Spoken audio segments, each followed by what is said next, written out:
मनसे अध्यक्ष राज ठाकरे यांनी त्यांच्या गुढीपाडवा मेळाव्यामध्ये महायुतीला बिनशर्त पाठिंबा जाहीर केला आणि कुठलेही उमेदवार आपण लोकसभा निवडणुकीत उतरवणार नसल्याचं जाहीर केलं। नेमकं याविषयी आता राज ठाकरेंच्या भूमिकेविषयी अनेक तर्कवितर्क आणि चर्चांना उधाण आलं आहे। मुंबईतील जनतेला तरुणाईला काय वाटतं हे आपण जाणून घेण्याचा प्रयत्न करणार आहोत। मुंबईच्या मध्यवर्ती भागात आपण आहोत आणि त्या ठिकाणच्या तरुणांना नेमकं काय या सगळ्या संदर्भात वाटतं हे आपण आता जाणून घेतोय। काल राज ठाकरेंची सभा पार पडली आणि राज ठाकरेंची जी भूमिका आहे की कुठलाही उमेदवार न लढता महायुतीला पाठिंबा देणे, याबाबत काय वाटतं तरुण म्हणून? तर साहेबांनी जो पण डिसिजन घेतला असेल तो चांगलाच घेतला असेल, काहीतरी विचार करूनच घेतला असेल। आणि मी त्यांना तर मला वाटतं मी लहानापासून त्यांना ऐकत आलो आहे, त्यांची सर्व भाषणे ऐकत आलो आहे। मला आठवतं आहे काल साहेबांची शिवाजी पार्कला सभा होती, मला जाता नाही आलं येता नाही आलं, पण रात्री मी झोपताना पूर्ण साहेबांचं भाषण ऐकलं। सर्व साहेबांची भूमिका, एवढी लोक साहेबांना बघण्यासाठी एवढं लांबून आले होते, काही ना काहीतरी विचार करून आलेले असेल। नाही पण लोक विचार करून आले होते, पण स्वतःचा पक्ष वाढवण्यासाठी उमेदवार तर निवडणुकीत उभे करणं गरजेचं असतं ना, मात्र उमेदवार उभं न करता कसं? मला वाटतं साहेबांनी जो पण म्हणजे आता खासदारकी न लढवायचा डिसिजन घेतला आहे, काहीतरी विचार करून घेतला असेल। आणि मला वाटतं साहेब आता विधानसभेसाठी रेडी असतील। मला वाटतं भले खासदार निवडून येतील की नाही येतील माहीत नाही, कारण त्यासाठी साहेबांनी ऑप्शनच चूज नाही केलं आहे। पण मला वाटतं साहेब तर विधानसभेला आमदारकीसाठी खूप जोरात तयारी करतील आणि त्यासाठी आमचा सर्वांचा पाठिंबा आहे। सर, तुम्ही मला सांगा, आपण जर बघितलं तर कुठलाही पक्ष लोकशाहीच्या यामध्ये सहभागी होत असतो आणि निवडणुकांमध्ये सहभागी होतो, मात्र राज ठाकरेंची ही दुसरी वेळ आहे लोकसभा निवडणूक न लढता इतर पक्षांना पाठिंबा देण्याची। हाँ सर, तो क्या है वो ऐसा है कि वो सोचते रहे हैं कि हम इसमें नहीं खड़ा होंगे तो हम विधानसभा के लिए तैयारी कर रहे हैं। हाँ, तो वो भाजपा के साथ में है, तो भाजपा को सपोर्ट कर रहे हैं और फिर वो भाजपा उनको विधानसभा में सपोर्ट करेगी। नहीं, लेकिन एक चुनाव लड़ना, एक नहीं लड़ना।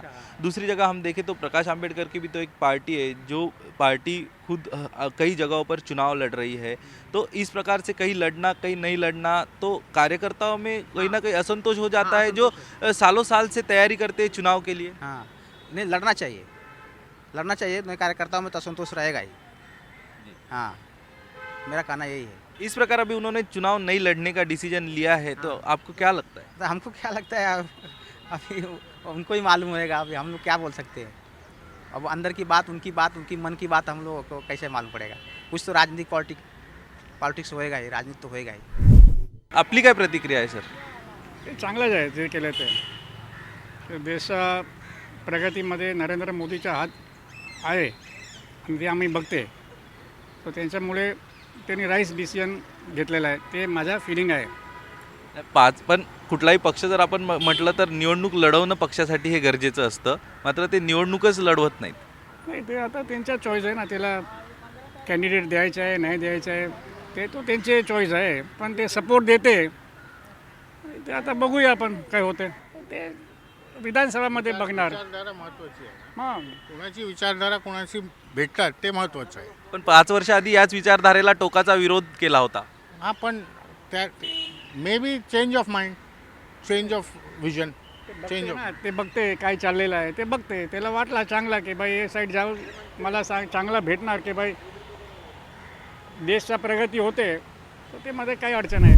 वो बेवकूफ़ है, राज ठाकरे बेवकूफ़ है। वो किसी को सपोर्ट नहीं करना चाहिए, शांति उसको बैठना चाहिए, बस न्यूट्रल, उसको न्यूट्रल होना चाहिए। मेरे हिसाब से उसको न्यूट्रल रहना चाहिए, किसी को पार्टी को सपोर्ट नहीं करना चाहिए। उसको नहीं लड़ना है, मत लड़े, कोई दिक्कत नहीं है, मगर किसी को सपोर्ट मत करो मेरे हिसाब से। राज ठाकरे ने 5 साल पहले हमने देखा तो नरेंद्र मोदी और अमित शाह को विरोध किया था, लेकिन अब देखा जाए तो उनकी भूमिका में बदलाव आया है और एक राजनीति पार्टी होने के नाते वो दूसरी बार लोकसभा चुनाव नहीं लड़ रहे।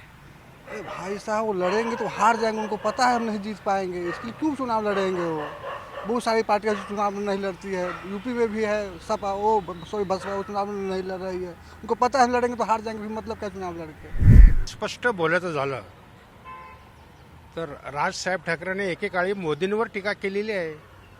हां, ती टीका ते विसरून आता ते मोदींना समन करतात, काय हरकत नाही आहे, परंतु त्यांनी जी पॉलिसी बदलली त्याबद्दल थोडा संशय येतो, त्यांचा स्वार्थ दिसतोय मला। अच्छा, पण आपण दुसरीकडे बघितलं तर त्यांनी समर्थन तर दिलं आहे महायुतीला, मात्र ते स्वतः निवडणूक देखील लढत नाही आहेत। नाही, त्यांना ते निवडणूक नाही लढणार, कारण त्यांना माहीत आहे 1-2 सीट्स मिळून ते दिल्लीच्या पार्लमेंटमध्ये काय करणार. त्यांचा इंटरेस्ट हा विधानसभा आहे.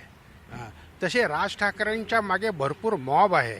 तर मग असं असताना लोकसभेत म्हणजे खातं तरी खुल्लं असतं ना. 1-2 जरी त्यांचे खासदार निवडून गेले असते तरी खातं खुल्लं असतं त्यांचं, त्यांच्या पक्षाची सुरुवात झाली असती लोकसभेला जाण्याची. आपण इतिहास बघितला तर 5 वर्षापूर्वी देखील लोकसभा निवडणूक लढवली नव्हती, अलीकडे देखील लढवत नाही आहेत. मग पक्षातील पदाधिकारी कार्यकर्त्यांनी करायचं काय? नाही, कार्यकर्त्यांनी म्हणजे पार्लमेंट किंवा लोकसभेसाठी जास्त त्यांचा उद्देश जिंकण्याचा नाही, त्यांचा इंटरेस्ट जास्त विधानसभेमध्ये आहे.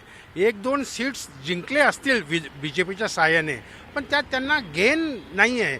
पण विधानसभेचे त्यांचे साधारण 30-40 किंवा 50 एक विधान आमदार निवडून आले तर ते भरपूर काही करू शकतात. मात्र पण जी भूमिका घेतली ती थोडी साशंक आहे. शासन म्हणजे हे बघा, राजकारणामध्ये प्रत्येकजण स्वतःचा स्वार्थ बघतो, प्रत्येक पार्टी. आणि राजकारणामध्ये सगळे नेते म्हणतात की शत्रू कायमचा कोण नसतो आणि मित्र पण कायमचा कोण नसतो. त्यामुळे राज ठाकरेंनी त्यांच्या व्यक्तिगत मनसेचा इंटरेस्ट लक्षात घेऊन जो निर्णय घेतला तो मला योग्य वाटतो. जे काय आहे बरं आहे. आता गव्हर्नमेंटमध्ये तर BJP आहे. हं. त्याच्यामुळे आणि 5-10 वर्षाचं बघितलं तर बरं आहे. पूर्वीच्या गव्हर्नमेंटपेक्षा तर खूप बरं आहे. हां, करप्शन नाही किंवा काही ते बॉम्बस्फोट नाही मुंबईत. सेफ आहे जर कमीत कमी. बाकीचं थोडेफार चुका पण त्यांनी केल्या असेल नसेल. नाही, पण राज ठाकरेंची भूमिकेकडे तुम्ही कसं बघता? बरे आहे तरी ते आता गव्हर्नमेंटमध्ये BJP आहे, ते चांगलं काम करतात, त्यांना सपोर्ट करणं ते काय वाईट नाही आहे. पण स्वतः त्यांनी उमेदवार उभे करत नाहीये, फक्त दुसऱ्यांना म्हणजे वर्षानुवर्ष आपण पक्षाचा काढायचा चालवायचा आणि दुसऱ्यांना पाठिंबा ते द्यायचा. तर स्वतःचे तर पाहिजेच. त्यांचे जे काही पार्टी आहे ना त्यांचे तर असले तर बरंच आहे. मराठी माणसासाठी उपयोगच आहे, महाराष्ट्रासाठी किंवा पण नाही आहेत त्यांचे उमेदवारच उभे असणार नाही. नाही पाहिजे एखादा दुसरं तरी पाहिजेच ना. एखादा दुसरा म्हणजे आता कल्याणमध्ये एक आहे ना त्यांचा निवडून आलेला, तो आमदार आहे, पण खासदारकीसाठी राज ठाकरे उमेदवारच नाही देणार. पाहिजे. एखादा दुसरा तरी हवा आहे तर निवडून आला तर याचं फ्युचर महाराष्ट्र नवनिर्माण सेनेचं फ्युचर पण चांगलं होईल. एखादा दुसरा निवडून आला येऊही शकतो जेव्हा BJP बरोबर हे केलं किंवा काल त्यांनी जाहीर केलं की मी उमेदवार देणार नाही म्हणून. नाही दिलं असतं तर बरं झालं असतं माझ्या मते तर.